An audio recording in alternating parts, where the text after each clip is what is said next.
L'année dernière, on a pris une décision assez importante et impactante.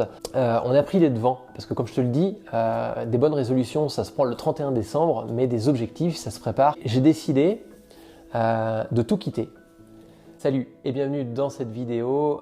Marie n'est pas là aujourd'hui parce qu'elle travaille, mais elle se joint à moi pour te souhaiter une très bonne et une merveilleuse année 2020, qu'elle te réussisse dans tous les domaines qu'on puisse espérer pour toi, que ce soit aussi bien dans la santé que dans la partie familiale, personnelle, mais aussi au niveau de tout ce qui est partie permaculture, l'autonomie, que tu puisses avoir des bons gros légumes bien vigoureux et en très bonne santé.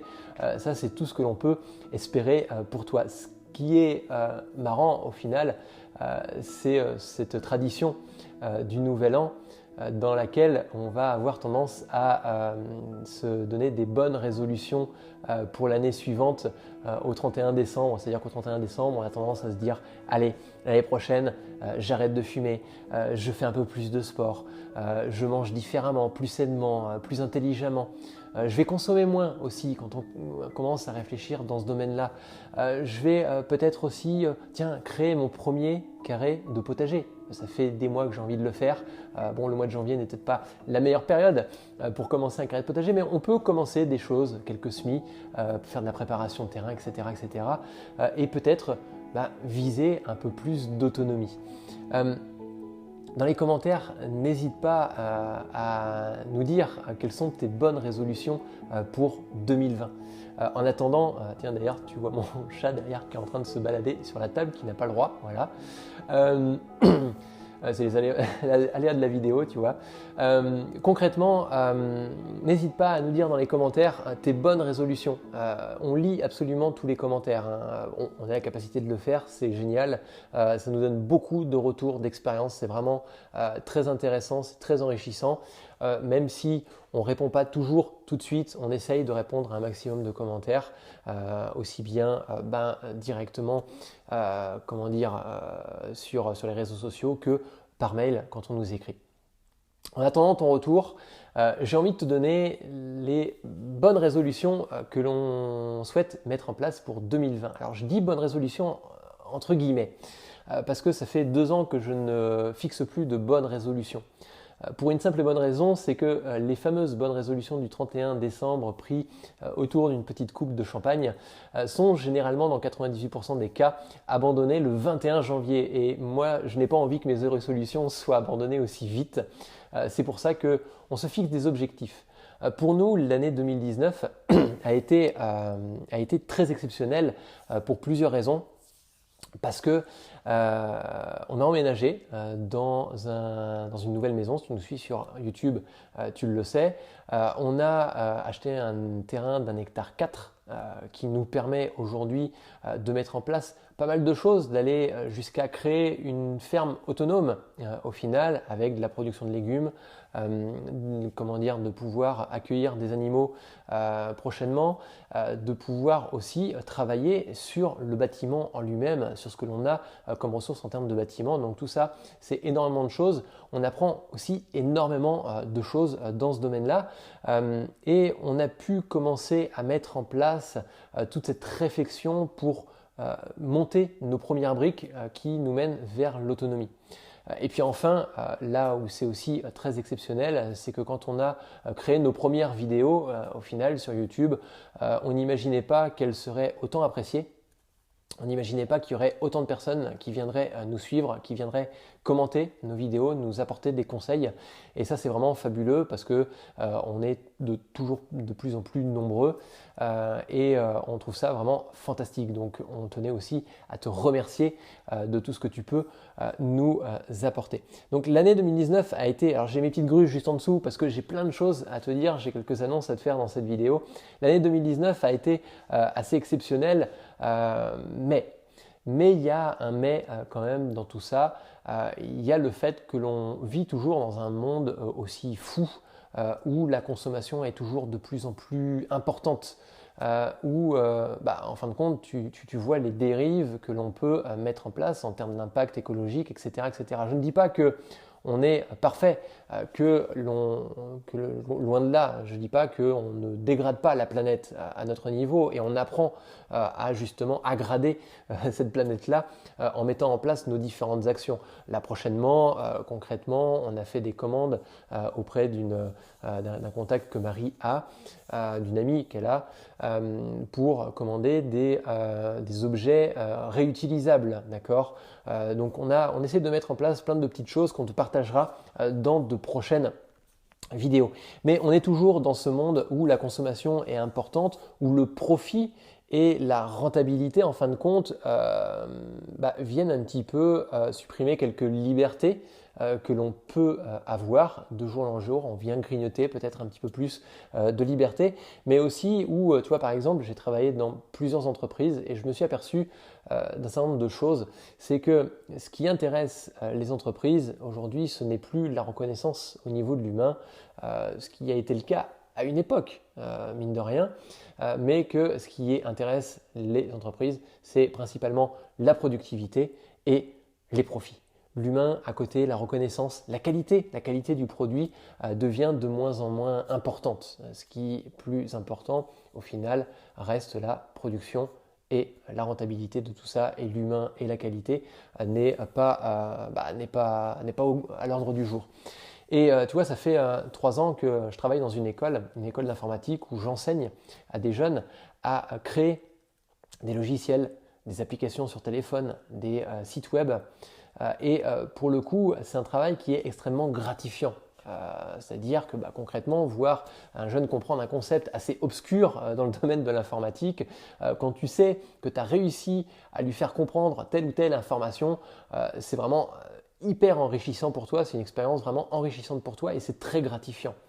Malheureusement, tu tombes dans des entreprises qui vont avoir tendance à privilégier la rentabilité et puis en même temps amoindrir la qualité, même si elles essayent toujours d'afficher cette image de on est prestigieux. Si tu regardes beaucoup d'entreprises dans notre monde actuel, tu es prestigieux, enfin, ils créent un produit prestigieux de qualité, mais quand tu regardes le fond, au final, la qualité n'est peut-être pas présente. Au final, c'est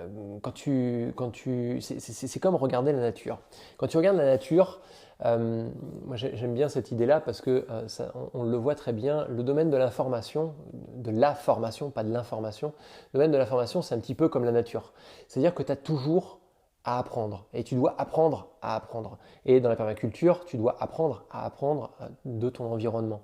Quand tu es dans la formation, tu te dois de justement avoir cette connaissance régulière et d'apprendre à apprendre parce que l'informatique évolue tellement vite que tu te fais très rapidement déborder au final par la technologie. Elle vient te rattraper et du coup tu deviens un petit peu has-been au final. Et dans le domaine de l'écologie, de la permaculture, c'est exactement la même chose. Je vois exactement la même chose. Quand tu t'allonges dans l'herbe, allonge-toi dans l'herbe, peut-être pas maintenant parce qu'il fait relativement froid et l'herbe est humide, mais allonge-toi dans l'herbe ou approche-toi de l'herbe et regarde-la. Observe-la et apprends.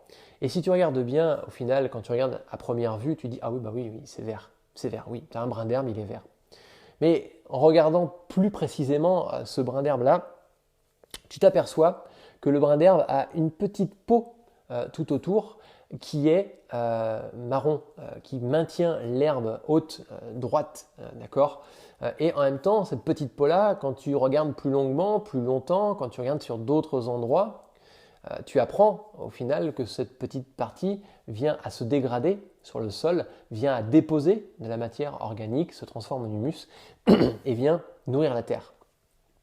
Et donc, en fin de compte, il y a toujours à apprendre dans ce domaine-là, dans le domaine de la permaculture, et on se doit d'apprendre à apprendre.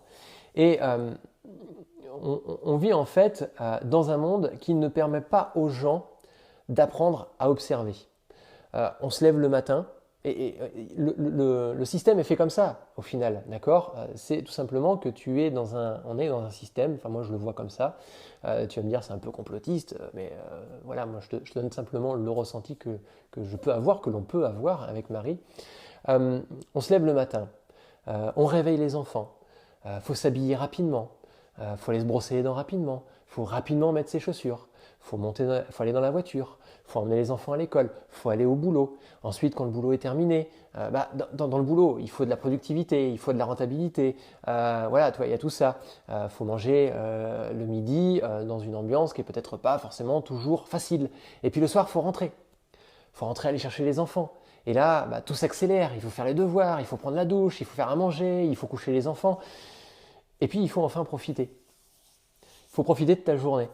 En fait, c'est le traditionnel métro, boulot, dodo, tu sais, que l'on peut connaître, qu'il y a des chansons qui ont été faites là-dessus, et toujours plus de productivité avec toujours moins de reconnaissance, et puis une routine qui est relativement ennuyeuse.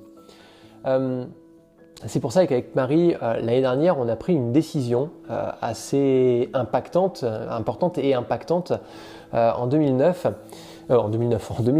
pardon. On a pris les devants, parce que comme je te le dis, des bonnes résolutions, ça se prend le 31 décembre, mais des objectifs, ça se prépare en amont. Et j'ai décidé de tout quitter. J'ai décidé de quitter un job bien payé, où j'étais cadre, où j'avais une voiture de fonction, une carte carburant, des tickets resto, c'est le package idéal pour le salarié qui voudrait avoir une retraite confortable dans le futur. J'ai démissionné à une date symbolique qui est le 31 décembre. Comme quoi, finalement, un objectif, ça se prépare. Le 31 décembre pour démarrer une nouvelle aventure. Et notre objectif, en fin de compte, c'est de passer plus de temps à travailler sur notre autonomie. Alors, autonomie alimentaire, d'accord, autonomie énergétique et autonomie économique aussi.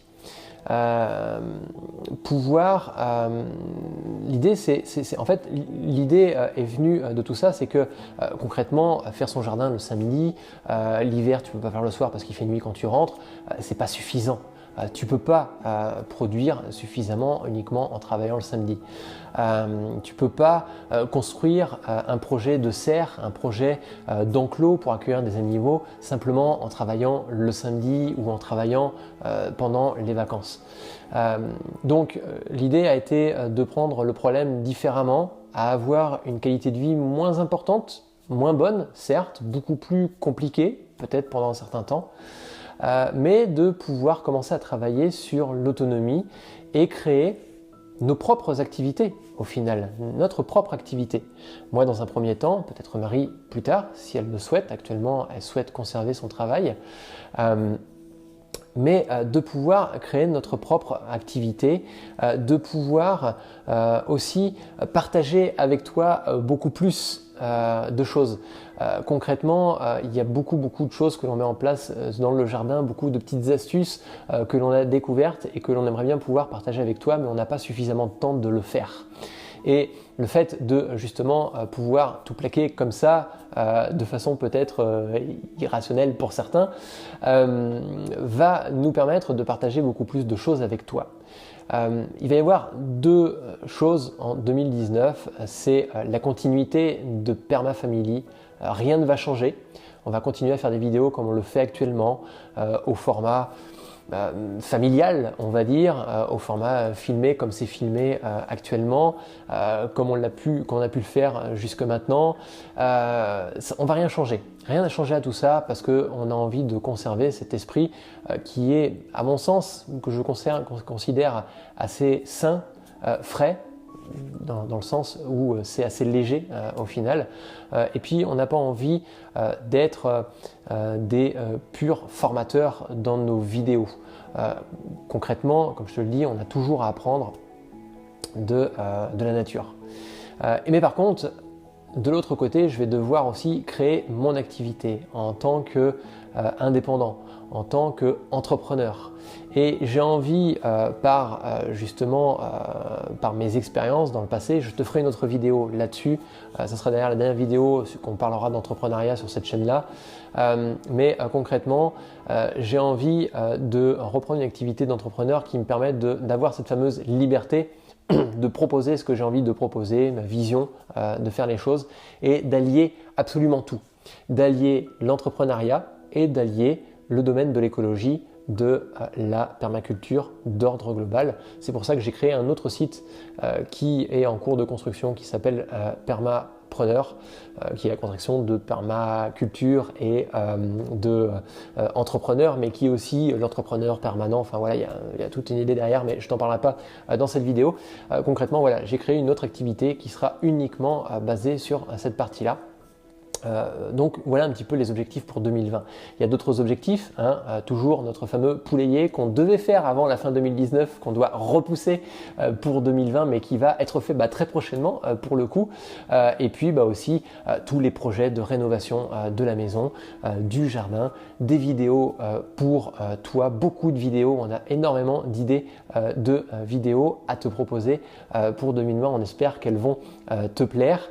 Et pour terminer cette vidéo, en attendant la prochaine vidéo, Marie, Arthur, Clément et moi, on te souhaite encore une fois une très très bonne année, merveilleuse année, généreuse année, et on espère pouvoir te retrouver tout au long de cette année de 2020 au fur et à mesure de nos aventures. Et je te dis à plus tard, ciao bye.